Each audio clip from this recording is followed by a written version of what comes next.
And so that's like really the emphasis out of our office, and also with rep-driven PRs. And in the way that we've started to do rep-driven this year, which is a little different than last year, is we've made it more of a team effort.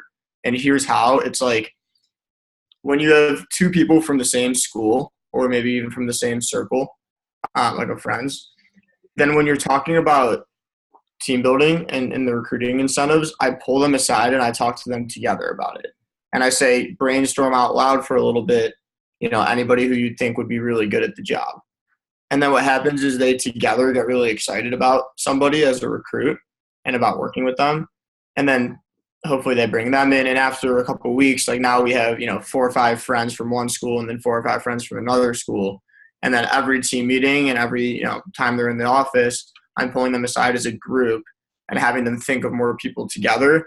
And then I say, here's the recruiting incentive to focus on right now. So first person to put me in touch with them wins, right? First person to put me in touch with them gets that person as their recruit. And then they're like, okay, I'm going to call them right now, right? And they keep trying to think about more people. So having a PR culture definitely helps PPR for sure, because they generally sell the most, at least in our office. And then the other thing is when I visited Andrew Evans in December, and I asked him about, because he grew a lot, like it's easy to look at like he broke the record and he did great, but he also grew a lot from summer to summer. And one of the things that he said contributed to that growth the most was just shifting his mindset from prioritizing CPO to prioritizing people. And it's really important to remember that, especially as your team gets bigger. And that's what I've noticed is like my team is a lot bigger than it was at this time last year. And it's important, like even when you have more people, to really focus on like building relationships and not just looking at reps as like objects and like extracting CPO from them. And honestly, it's like, it's honestly excusable if you have done that in the past. Like it's totally normal and natural, I think, like, especially for me as a first branch last summer, like that's definitely that was my mindset, even if I didn't want to admit it at the time. But now like I really am intentional about building relationships, and I really like try to value the people on our team. And the other thing is like the manager friend distinction. I'm a big believer in that it's okay to be friends with your reps, right? And obviously that's different than like partying and being immature and stuff like that. But I want to learn everything about our reps' personal lives, so that way I can really connect with them on a deep level. And in our division, that's what Danny does with everyone in his office. So I remember when I was a rep and I really liked that, and I wanted to work for him because of that. So now like I really try to get to know everybody very well personally, even if that just means like pulling them out one-on-one when they're phoning and like actually talking to them about, what's going on in their life and what matters to them. So that way every conversation you have has more weight and you have more leverage because they know that you care about them. And that's probably the biggest tip is if you've ever read 7 Habits of Highly Effective People, Stephen Covey says that if you don't appreciate my uniqueness, then I won't appreciate your advice. Or he said something like that. But essentially it means like, if you don't care about the rep as like a specific person in their specific situation, then your advice or your teaching won't mean as much. And so I really try to be intentional about learning about them. Hey, Colton, What's your CDI? Merchant builder. So even a builder can do that? Yeah. But like I said, it's maybe not natural at first. It took like a lot of coaching and like reaching out to people. Okay. Good to hear. Your division manager is a heavy builder too. Yeah. Isn't that interesting? Yeah. Like he's a big builder, but the funny thing is he really does a great job of that habit. I agree. 100% is what I'm talking about, man. It's awesome. That's a great one. Cool. Thank you. Yeah. What else are you thinking? Well, definitely in terms of like event attendance and specifically what we do at the event has changed a lot from last summer. I think last summer we were still big on recognition, but this summer we've kind of expanded it to a different level, and it's combining individual recognition and incentives with also, I call it team trajectory. So at every team meeting, I'm showing a PowerPoint. It's not like a big PowerPoint. It's just a couple slides about like, for example, at this past team meeting, we did a week by week breakdown of May and like how many orders, how many people were on the newsletter, and how much we did in sales for each week of May. And then I did the same thing for projections for June, July, and August. And then I went back to June because that's like what's now. Mm-hmm. So I kind of just got them tied into like the goals and the path of our team. And then I explain, like, I'm like, hey, if you really want to do this, then we can do it, but we need this many orders per person. So that way they're really tied into the team. And then also they're tied into their own goals because you're still doing recognition and you're still doing incentives and things like that. But I do think that we have a lot more like team buy-in than we did last year, just because I'm more transparent about it. And like I'm really open with like what our goals are as a team and what we need to get there. So I just think transparency in general is like a really big thing. That's great. So purposely, on purpose, you're purposefully sharing the office goal, but it's not just about the office. Right. And also I'm asking input, like when I am talking with reps one-on-one, especially with key staff, like part of being on key staff in our office is like being a part of making our office's goals. And so I'm asking key staff for their input on what they think our goal should be. So that way when I share it at the team meeting, they're really excited about it. And then that kind of spreads to the rest of the team too. And one of the things that we're starting now, or specifically we're planning to start at SC1, but we started planning the seed now, is we're having a group called E Squared. And it could be called something else. We're just like Evanston Empire. But we're calling it E Squared, and that's like the elite group of key staff. So key staff we know is like relatively inclusive. It's like anybody who, in our office at least, anybody who puts forth like consistent effort. But then E Squared is going to be like the more elite group that's interested in potentially a management position for next year and stuff like that, or like going for an All-American or something. And so that group, like in particular, will be like really key in like driving the direction of our office and being part of our goal setting. So interaction and inclusion right here. Getting so you have your key staff and then you have your leaders of your key staff. Right. How many people is that? Well, we just introduced E Squared now, so we're planning to make our official promotions at SC1, and it'll probably be 5 to 10 people, and then key staff will probably be 15 to 20 people, hopefully more.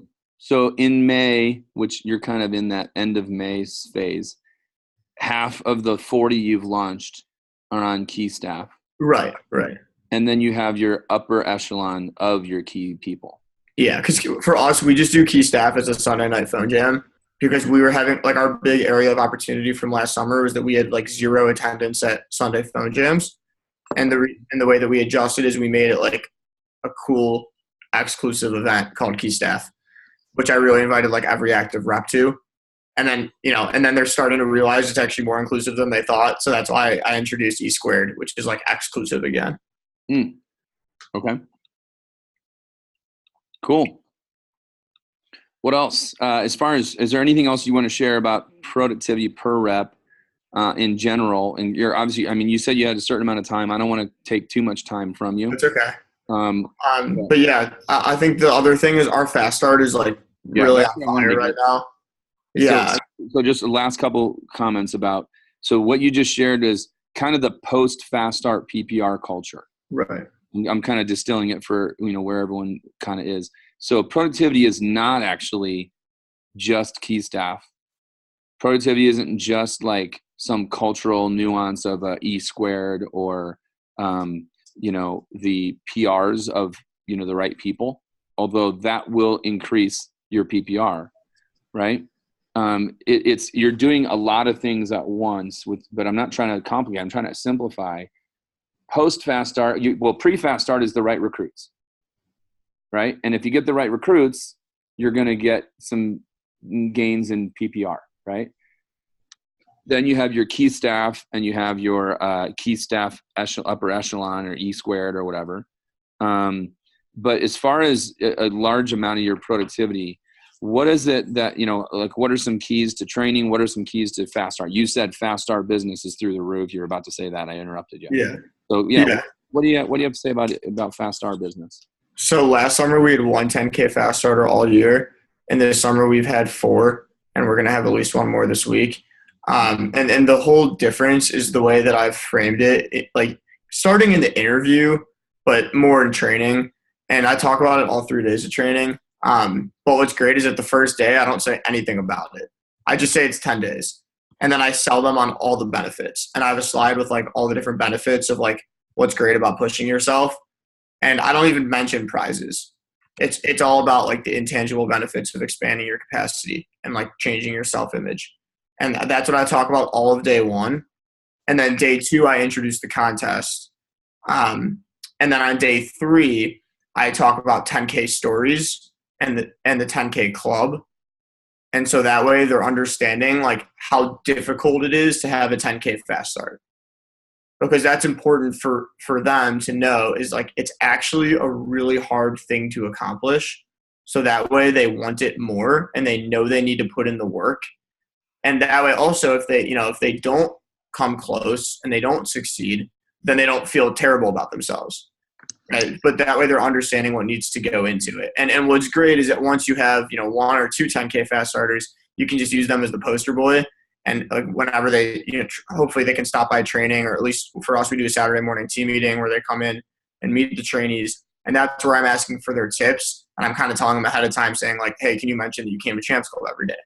Right? Can you mention that you made calls in the morning and at night? And that way the whole weekend they've been thinking about how badly they want the fast start. And now they're hearing how to do it. And they're like, okay, this guy actually must know how to do it because he just did it last week.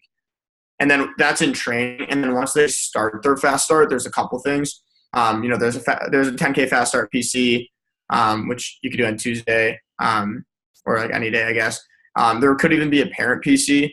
And that's like one of our themes this year is really getting parents involved. I haven't done as many this week as I would have, or this year so far as I would have liked, but definitely making sure parents are like supportive and on track with with the kids' goals. But then also, and most importantly in our office, has been connecting past 10K fast starters to current fast starters. And that's been huge. And so at first, like our first 10K fast starter was the first week of the summer. And he happened to be like friendly with our 10K fast starter from last year, like from school. And so I had the 10K fast starter from last year start mentoring this kid like through the mental roller coaster that is the 10K fast start. And so that way he was helping manage his emotions, saying, I've been through the same thing. Here's what you need to do. And so that kid hit it. And then the second kid and the first kid of this summer didn't get along, like from school. And I was like, okay, you need to fix that right now and go mentor him and coach him. And so he did that. And then the third kid did his own thing and hit 12.5. So then the fourth girl, all three of the previous ones, plus all the assistant managers, plus all the other reps on the team, all started reaching out to her on days 9 and 10, like giving her so much love and so much energy. And like the whole team experienced that. And now all the trainees are like, I'm super fired up because I just saw how much love they gave her. I want to do that too. So it's like the same thing as a PR culture. It's like having a fast start culture. And we didn't have it on our team all of last summer.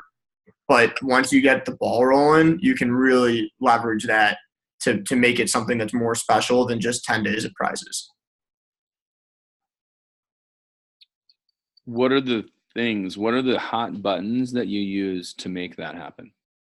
Yeah, so I guess what could be helpful is like the benefits that I sell on day one of training when I talk about why is the fast start important. It's expanding your capacity, and the way that I relate that, everything in our office is a sports reference. And so for us, I always say like, who played a sport growing up? And they're like, yeah. Has your coach ever asked you to do something that you didn't think you were physically capable of doing? And everyone's like, yeah, that I remember that day. And then you did it. And then how did you feel after it? And they're like, a lot better, right? Like a lot more confident. And this is the same thing. Because if you really push yourself to try to do something that you don't think is possible, because I've just talked about how hard it is to do. And they're like, wow, that sounds really impossible.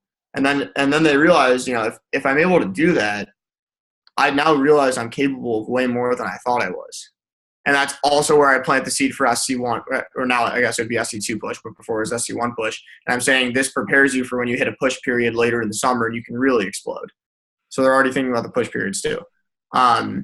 And then the other thing is it changes your self-image in like a really positive way, because you now think more highly of yourself than you may have ever thought before, because you have accomplished something that is extremely difficult to accomplish. And at the end of the day, everyone cares about that, even if they don't necessarily like think they do. But like that actually hits home, I think. And then the other main point And there's a lot of other ones too, but these are the three main. And then the other one is prove it. That's what it says on the slide. And what that means is like prove it to your friends who might give you crap about the job, right? Because it's really easy to handle that when you just show them a $2,000 paycheck and it's for 10 days, right? So prove it to your friends, maybe prove it to your parents or your circle of influence or whoever else, that you're in a relationship with. And then most importantly, prove it to yourself. And then I hammer home the same points that I just talked about how it like changes their self-image. And at that point, they're like, wow, this is something that's way beyond selling Cutco. It's way beyond making money, and it's way beyond prizes. It's something that I can actually keep with me as like a story for the rest of my life. And then I say people buy stories, right? Not items or products or services. People buy stories. So for the rest of your life, whenever you're selling anything, specifically when you're interviewing at other places in the future, you now have stories to talk about that are part of your journey that make you way more, like attractive to a candidate or as a candidate, right? Right. As a job, when you're trying to get into grad school or, right, whatever it is.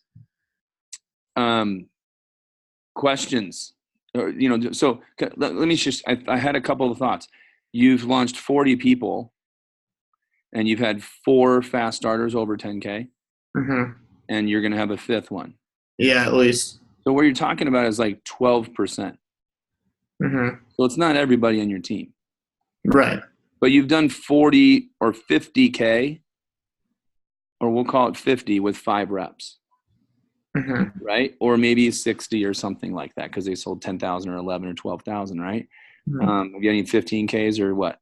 12.5. That's it. That's okay. highest. Yeah. So, and it's we're talking about 10% or something, right? What are the, this is part of the job, right? Part of fast start productivity is taking your top 10% or 12 or 15% of your reps and taking them to the higher numbers.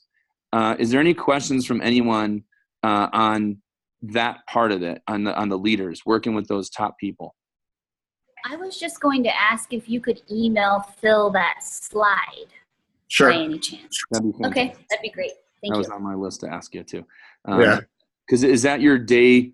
Is that is that a slide for the day 3 breakfast? Or is that a fast RPC? What I'll do is I think I have one slide for each day. Like I have the selling benefit slide on day 1, and then I have a 10K club. So I guess I have 2 slides. But I'll send you the selling benefits page.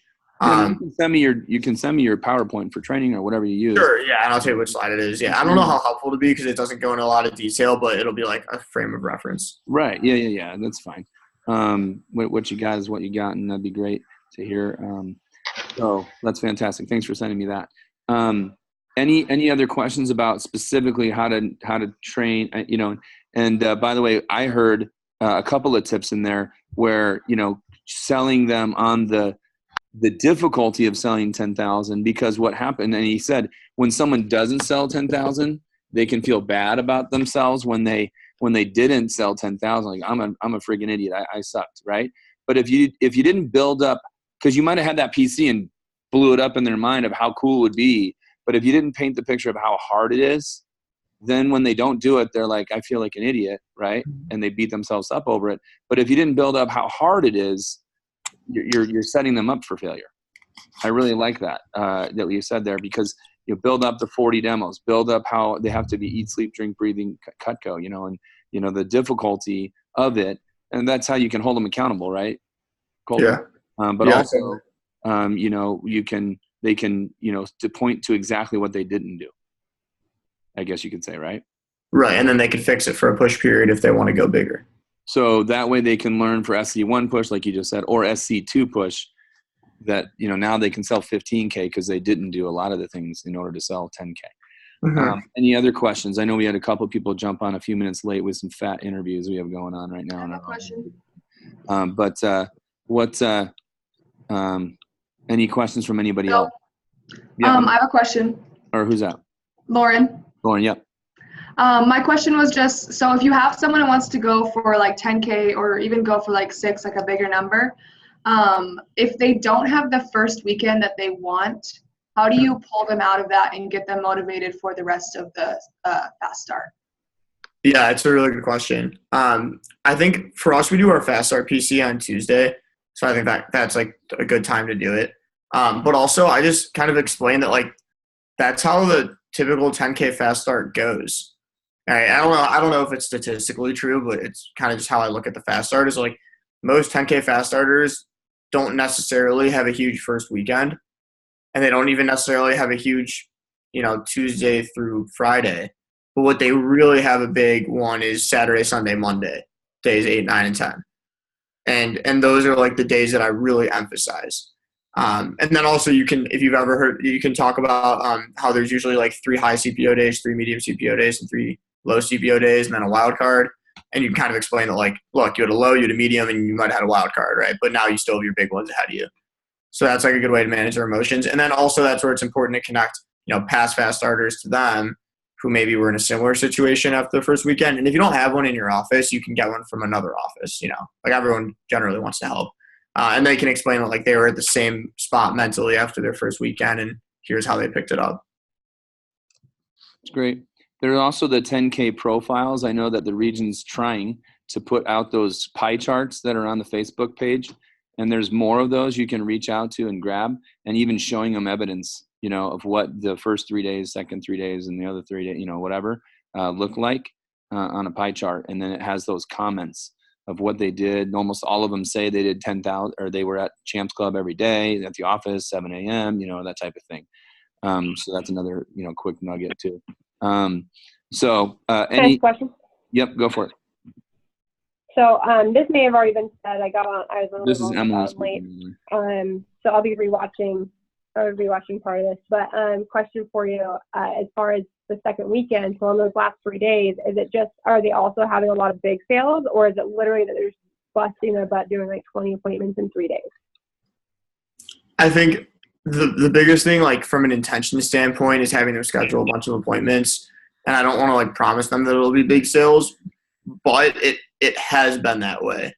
I don't know exactly why, if maybe they're getting their customers tied into their goals more as the goals get closer and closer.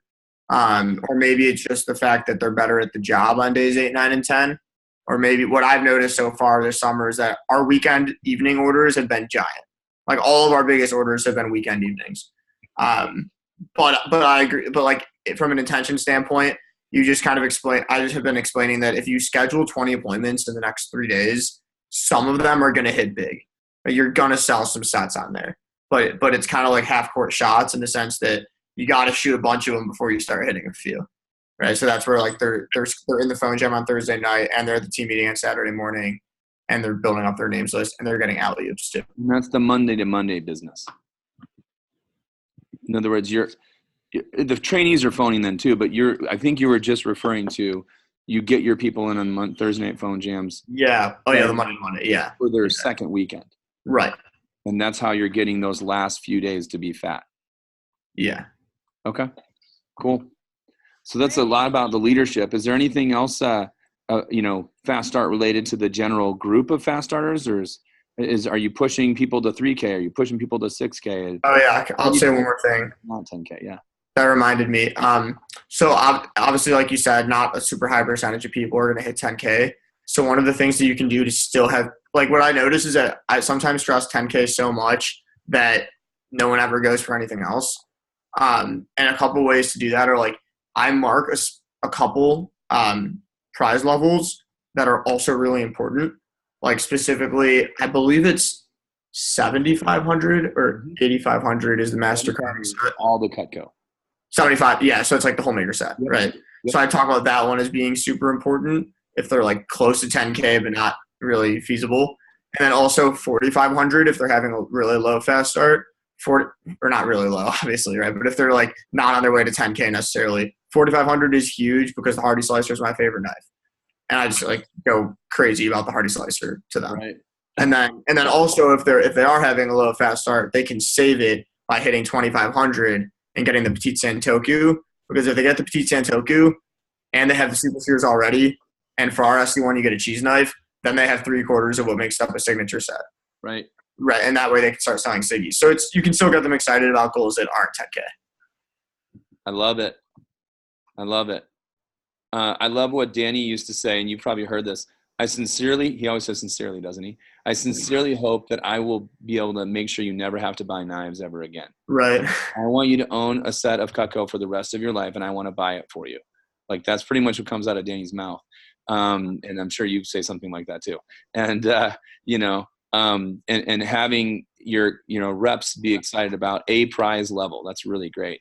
Can I ask another question? 25, 45, and 75. Those are some pretty good numbers to be, for reps to be aiming for if they're not 10K. Who's asking the question? We got 8 minutes. That's what I kind of gave. Yeah, go ahead, Emily.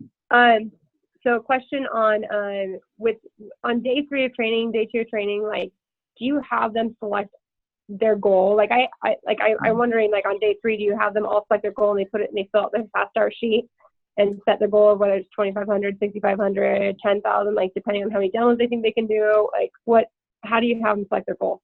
So last year, yes. Like last summer, we had everybody pick a goal based on the number of appointments they could do.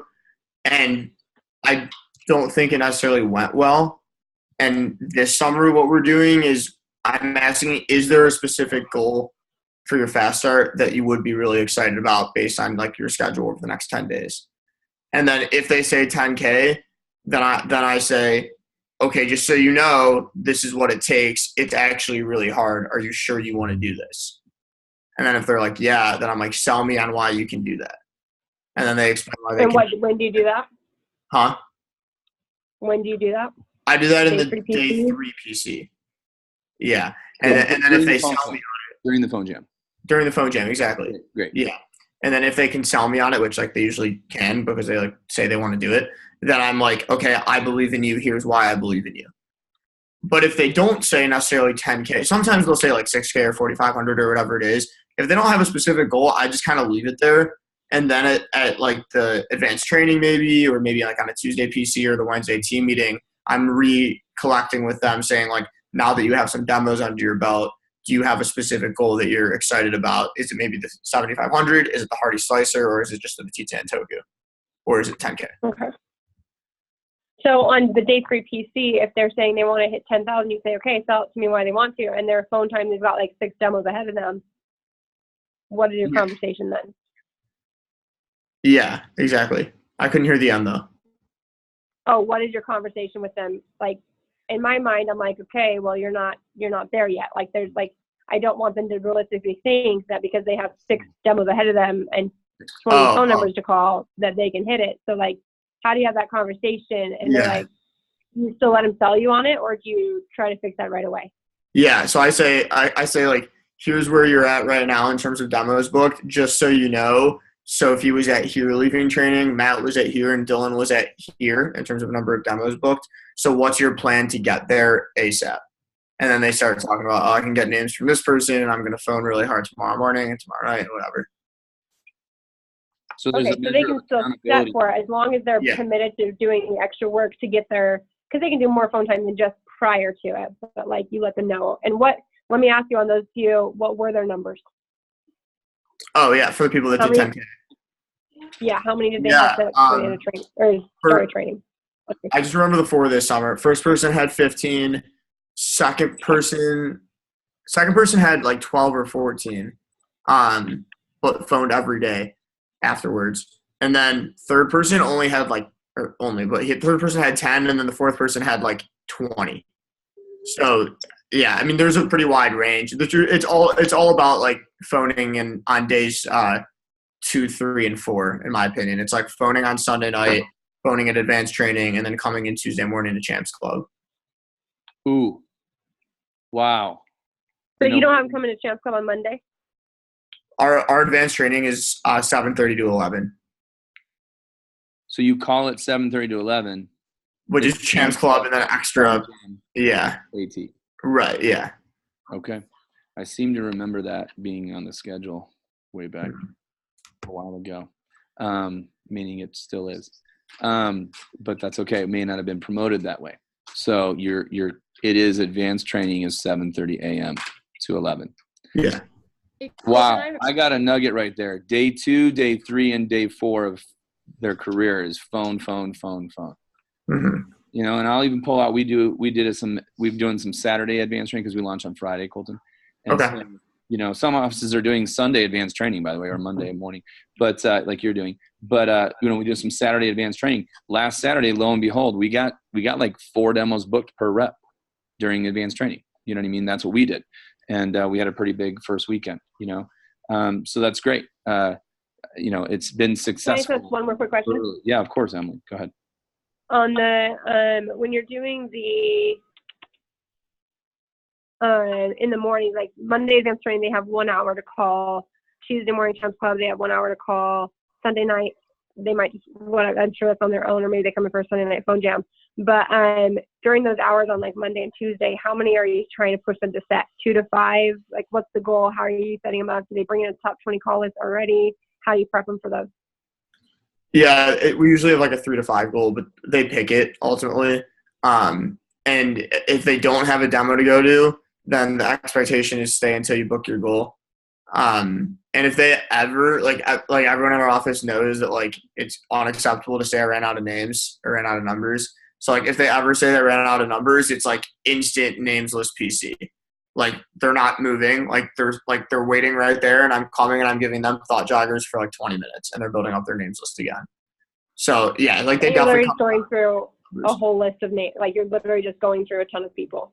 Yeah, there's a names list thought jogger that I got in the Central Region Facebook page. I think Carly Michaela's posted it a long time ago, and maybe other people. The ultimate, right? The ultimate names. Yeah, the ultimate thought jogger. Yeah. Ultimate thought jogger. Is that the one that has like 2,000 different names? Yeah, some of them are right. way too weird, but usually most of them are good. So in other words, yeah. I had a manager ask me for that this morning, and I was like, "It's on the Facebook page." You know what I mean? Yeah. Well, it's also in our interviews. If you've already ran an office, Calvin sent it out last year to all the managers who were running offices last year. So just search Ultimate Thought Jogger in your email. It'll come up. Cool. That's what he said. Okay, we got 60 seconds. Parker, or I'm sorry, Colton. Dude, thank you so much. Is there any other last minute secret sauce? Something that, you know, that's helped you see some more vision of your, you know, success you've had so far, and, you know, wanting to break records. Obviously, there's something going on in your brain. Anything else you want to share? I'm just completely sold on it. That's it. It's Andrew Evans says that the last 4 letters of enthusiasm are IASM. I am sold myself. And every single part of this business, in my opinion, is a sale.